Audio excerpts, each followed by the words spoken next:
नमस्कार. झटपट स्वादिष्टमध्ये मी तुमचे पुन्हा एकदा मनापासून स्वागत करते. आज आपण बनवणार आहोत भटुरे. छोल्याबरोबर आपण जे खातो तेच भटुरे. जर तुम्हाला छोले बघायचे असतील तर मी छोलेचाही व्हिडिओ या अगोदर टाकलेला आहे, तो तुम्ही पाहू शकता. आता भटुऱ्यांसाठी लागणारे जे साहित्य आहे ते तुम्हाला मी दाखवणार आहे. हा आहे मैदा. मी 2 वाटी मैदा घेतला आहे. दही, तेल, रवा, साखर, मीठ आणि हा खायचा आपला नेहमी जो आपण भजीत वापरतो तो सोडा आहे. हे जे भटुरे आहेत ते बनवायलाही सोपे आणि खायलाही तितकेच टेस्टी लागतात. चला तर मग आपण भटुऱ्यांचं पीठ कसं मळायचं ते बघूया. आता आपण सगळ्यात अगोदर काय करायचं आहे, पीठ मळण्यासाठी आपल्याला ही एक परात घ्यायची आहे. मी आपली नेहमीचीच परात घेतली आहे, जसं आपण चपात्यांना पीठ मळतो तशाच प्रकारे. आणि आता आपण याच्यामध्ये हा मैदा घ्यायचा आहे. हा मैदा पाव किलोपेक्षा थोडा जास्त आहे, कारण आमच्या घरात 5 माणसं आहेत, तर 5 माणसांना पुरतील एवढे तरी आपल्याला भटुरे बनवायचे आहेत, म्हणून मी हा थोडा जास्त घेतला आहे. तुमच्याकडे जर कमी माणसं असतील तर तुम्ही तुमच्या हिशोबाने घेऊ शकता. आता याच्यामध्ये आपल्याला ही मोठा 1 चमचा भरून साखर टाकायची आहे. त्याच चमच्याने मी 2 चमचे हा रवा घेतला आहे. चवीनुसार थोडंसं मीठ टाकायचं आहे. अर्धा चमचा आपल्याला खायचा सोडा घ्यायचा आहे.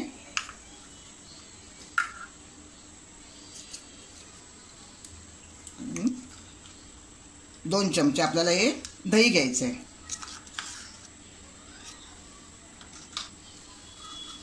हे छान आपल्याला व्यवस्थित असं मिक्स करून घेऊया.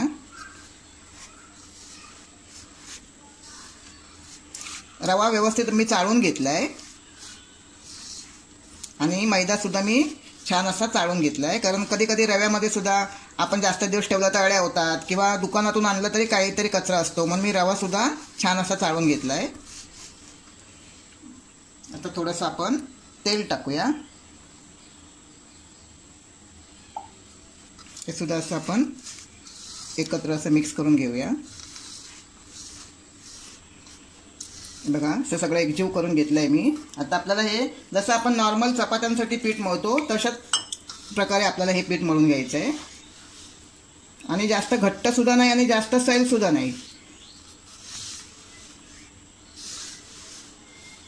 मी तेल वापरलं आहे, तुम्ही तेलाच्या ऐवजी तुपाचाही वापर करू शकता.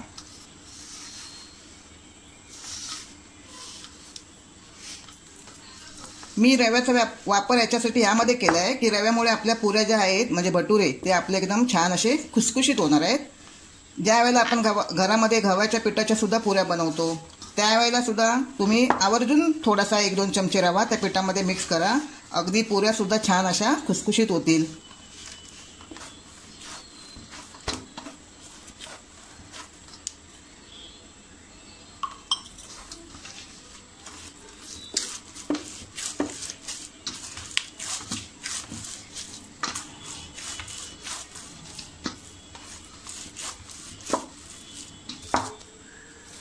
हे बघा, आता आपलं हे पीठ व्यवस्थित आपल्या भटुऱ्यांसाठी तयार आहे. आता आपण काय करूया, थोडंसं आपण त्याला तेलाचा हात लावूया.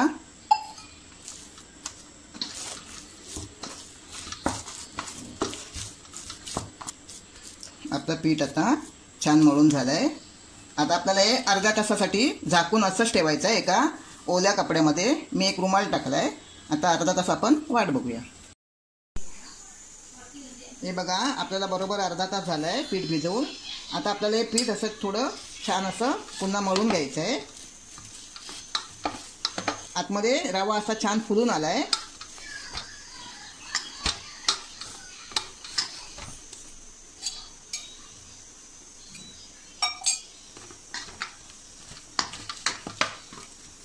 लुसलुशीत झालं आहे छान असं हे पीठ.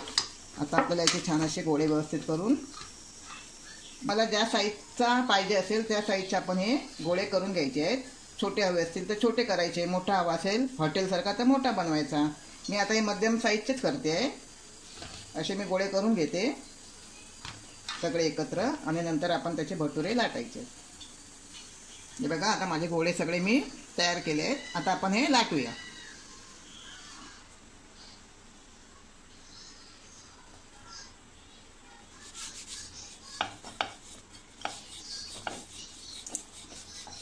आपल्याला हे थोडे मध्यम साईजचेच असे लाटायचे आहेत, म्हणजे जाडीने जास्त जाड सुद्धा नाही आणि जास्त पातळ सुद्धा नाहीत.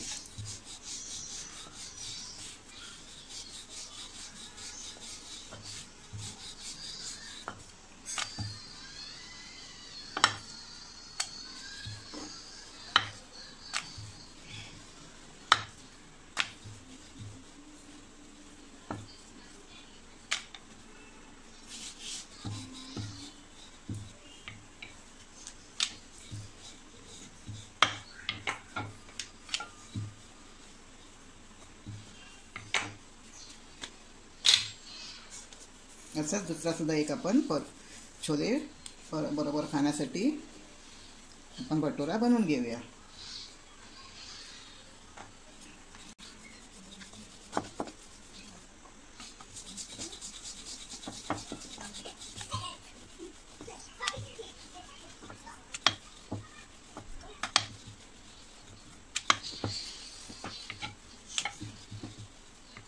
अशाच प्रकारे मी सगळे भटुरे लाटून घेते आणि आता मी तुम्हाला हे 2 भटुरे तळून दाखवते. आपलं तेलही छान तापलं आहे. हे बघा मी असा पिठाचा गोळा घालून बघितला आहे. पिठाचा गोळा आपला वर आला आहे, म्हणजे आपलं तेल छान असं तापलं आहे. आता मी हा एक भटुरा त्यामध्ये तळून दाखवते.